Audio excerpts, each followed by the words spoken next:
పదే పదే కవ్విస్తూ కయ్యానికి కాలుతువుతున్న దాయాది దేశానికి భారత సైన్యం గట్టిగా బదులిచ్చింది. శనివారం రాత్రి ఎల్ఓసీలోని 4 పాకిస్తాన్ సైనిక శిబిరాలను పేల్చేసింది.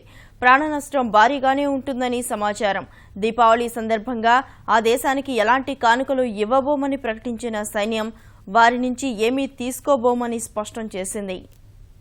సరిహద్దుల్లో విధ్వంసాలకు పాల్పడుతూ భయభ్రాంతులకు గురిచేస్తున్న పాకిస్తాన్కు భారత సైన్యం భారీ దీపావళి కానుక ఇచ్చింది. ఎల్ఓసీకి సమీపంలోని కుప్వారా జిల్లాలోని కెరెన్ సెక్టార్కు సమీపంలోని 4 పాకిస్తాన్ శిబిరాలను పేల్చేసినట్లు సైన్యం ప్రకటించింది. ఈ సందర్భంగా భీకర కాల్పులు జరిగినట్లు ఓ సైనిక అధికారి తెలిపారు.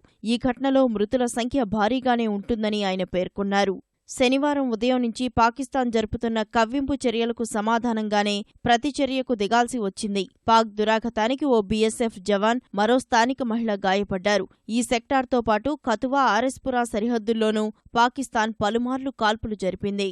సరిహద్దుల్లో నెలకొన్న పరిస్థితుల నేపథ్యంలో పాకిస్తాన్తో కలిసి దీపావళి జరుపుకోవడం లేదని సైన్యం ప్రకటించింది. ప్రతి ఏటా పాకిస్తాన్, భారత సైనికులు కలిసి దీపావళి జరుపుకోవడం కొన్నేళ్లుగా జరుగుతోంది. ప్రస్తుత పరిస్థితుల్లో అలాంటి వేడుకలు ఉండబోవని సైనికులు తేల్చి చెప్పారు. వారికి ఎలాంటి మిఠాయిలు, కానుకలు ఇవ్వబోమని, వారి నుంచి ఎలాంటివి ఆశించబోమని స్పష్టం చేశారు.